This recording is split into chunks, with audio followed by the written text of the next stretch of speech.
Bismillahirrahmanirrahim. Assalamualaikum warahmatullahi wabarakatuh. Jumpa lagi dengan kami Saham Hijau, yaitu segala sesuatu tentang dunia investasi di pasar modal. Pada kesempatan kali ini kami akan membuat satu video tentang support dan resistance, yang mana ini sangat penting bagi semuanya, teknikalis, fundamentalis, pandamologis, apalagi itu pokoknya lain sebagainya. Sebelum lebih jauh, jangan lupa untuk subscribe, like, dan komen agar channel kami bisa terus berkembang. Jadi kalau ada teman-teman pelaku pasar modal tidak mengetahui ini, sangat sayang sekali. Ini penting sekali dalam dunia investasi pasar modal. Jadi gini, titik support itu artinya level di mana harga itu cenderung berhenti jatuh, maksudnya berhenti turun, dan kemungkinan akan melambung kembali ke atas, seperti itu. Dan kejadiannya selalu terulang, makanya disebut dengan titik support karena dia udah teruji. Kenapa kok teruji? Karena pasar sudah jenuh jual dan sudah mulai terjadi pembelian. Kalau bingung saya tunjukkan pakai gambar aja. Ini saham Indofood. Jadi namanya titik paling bawah ini namanya titik support, yang mana tidak kemungkinan untuk jebol lebih bawah itu kecil. Karena apa? Posisinya pasar sudah jenuh jual. Kenapa kok jenuh jual? Ya karena melihat riwayat juga. Titik sebelumnya itu kalau sudah di angka 6.300 itu susah turun lagi. Makanya banyak yang beli. Nah itu namanya titik support. Maka kalau kita pelaku di pasar modal, ya lihat riwayat aja. Kan pasar modal itu juga hanya riwayat yang berulang. Ya beberapa kasus seperti itu. Nah kalau kita rentang lebih jauh, ini kan saya rentang hanya 1 tahun aja, dari Januari sampai Desember. Kalau kita rentang lebih jauh, ini Indofood itu juga sama, memiliki titik-titik yang tidak bisa ditembus. Kecuali COVID ini, ya, ini tidak bisa ditembus ini, yaitu di harga berapa? 6.100. Ini untuk Indofood. Lebih sadis lagi 6.000 lah. Kalau sudah berada di titik itu, titik support. Jadi semua orang berpikiran sama kayak saya gitu. Oh kalau udah 6.100 susah itu, jebol lagi, borong aja sekarang gitu pikirannya. Makanya kalau misalkan Anda mau beli ya saat itu, jangan dibalik, beli di sini ya dibalik itu. Nah berikutnya, kenapa kok ini terjadi? Biasanya, ingat sekali lagi biasanya, ini terjadi pada saham-saham yang memiliki laba di mana naik tidak banyak, turun juga tidak banyak. Lihat ini tipis-tipis ya per kuartal, ini tipis-tipis, nggak terjadi lonjakan gitu. Antara 1 tahun dan tahun berikutnya juga sama tipis. Nah ini jadi kesempatan, ini turun, ini nanti naik lagi gitu. Ini kan tipis-tipis saja selisihnya, nggak terjadi lonjakan gitu. Biasanya saham-saham seperti itu ya naik turunnya berpola ya. Nah kalau ada pertanyaannya, bisa nggak membentuk titik support baru? Bisa. Contoh ini saham BJTM, biasanya, sekali lagi biasanya, titik supportnya itu ada di angka 700. Ini loh, tahu-tahu membentuk titik support baru di 6.500, jebol lagi di 600. Ini kan sudah teruji ya berkali-kali. Ini kan 1, 2, 3, ini titik support ini. Ini juga sama, udah teruji 1, 2. Nah ini nggak kuat, jebol ini. Ini teruji 1, 2, 3. Karena terjadi berulang-ulang. Ingat, terjadi berulang-ulang, tidak sekali. Nah kenapa kok kemudian terjadi jebol? Gini, sebetulnya secara kasuistik penurunannya tidak begitu signifikan, tidak misalnya setengahnya, atau ini kan mungkin 30% lah.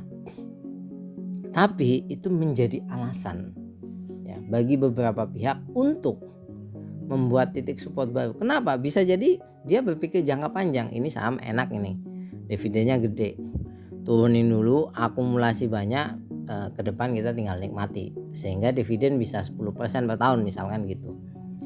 Ini kan alasannya kan di sini. Nah, jatuh ini, turun kan jatuh. Nah pertanyaannya, laporan berikutnya udah naik ya, udah naik ini kan, tapi kok nggak naik ya, begitulah namanya pasar modal ya. Justru turun lagi ini, justru turun lagi ya, ini turun lagi. Nah di sini padahal turunnya tipis. Ini seingat kami ada info labanya turun, walaupun tipis ya tetap diturunkan. Pokoknya mencari titik baru itu kan pemanfaatan oleh big money aja untuk membuat titik support baru. Dan Anda kalau ngelihat transaksinya BJTM itu pokoknya kalau udah nyentuh titik ini dimakan, nah seperti itu. Nah kemudian titik support itu saatnya beli, dan kombinasikan dengan ilmu bandarmologi. Anda kalau bingung ilmu bandarmologi, lihat aja di video-video kami yang lainnya. Yang berikutnya resisten itu kebalikan daripada support. Apa itu? Titik di mana suatu saham cenderung menghentikan gerakannya ke atas dan berpotensi balik ke bawah. Hal ini terjadi kenapa? Karena jenuh beli dan kemudian mulai terjadi pembalikan. Nah contoh ini Indofood lagi ya, karena enak polanya saya sajikan ini. Indofood itu punya namanya titik resisten di angka berapa? 7.000 ini loh. Saya rentang ini 6.900 ya, tapi 7.000 lah. Berikutnya ada di 7.300 lah. Ini titik resisten. Nah pertanyaannya, kenapa kok di situ jenuh beli, orang pengen jual? Karena gini, orang yang berada di sini, yang beli di sini sudah pengen jual. Wajar aja. Orang yang di sini udah pengen jual. Kalau pasar optimis, labanya naik atau apa, di sini masih banyak yang beli, akan naik lagi. Ya. Contoh ini kan sebetulnya terjadi titik resisten, makanya banyak yang jual kan. Tapi ternyata masih kuat naik ke atas ya, mungkin labanya bagus dan lain sebagainya. Nah ini terjadi berulang-ulang 1, 2, 3 seperti itu. Ini di sejarah aja ini. Nah sama juga dengan semen Indonesia SMGR, itu titik resistennya itu di angka 7.000 ya, bisa nembus tapi nggak teruji gitu loh. Kalau sudah nembus lagi kan berarti breakout kan. Nah ini seperti itu. Jadi ini keadaan yang bisa dibaca lah maksud saya. Kalau Anda nggak bisa baca sayang. Nah ini Anda kalau mau tahu psikologinya pasar itu lihat aja ini. Ini kan foreign flow, harus asing di saham tersebut. Ini saham semen Indonesia. Ketika foreign flow-nya turun atau menjual terus ya, maka pada akhirnya terjadi yang namanya penurunan. Ini kan penurunan. Nah kalau misalkan sudah jenuh jual ini akan naik. Karena apa? Udah bosen jual, yang jualan udah habis gitu. Begitu juga sebaliknya, kalau sudah naik udah nyampe puncak ya, ini kan nanti terjadi jenuh beli, akan turun. Ini kan. Nah kalau Anda ini kan asing, akumulasi distribusi standar yang mana? Yang ini nih. Sama ini kalau udah jenuh turun. Beli jual, udah jenuh mau naik. Jadi seperti itu, naik turun gitu. Nah yang paling penting itu gini, titik resisten itu saatnya jual dengan kombinasi bandarmologi. Nah yang paling penting itu apa? Anda harus paham bahwasanya saat saham turun itu saat beli, saat saham naik itu saat jual. Kami kan sudah pernah menyampaikan waktu di SMGR kami beli di sini, jual di sini ya.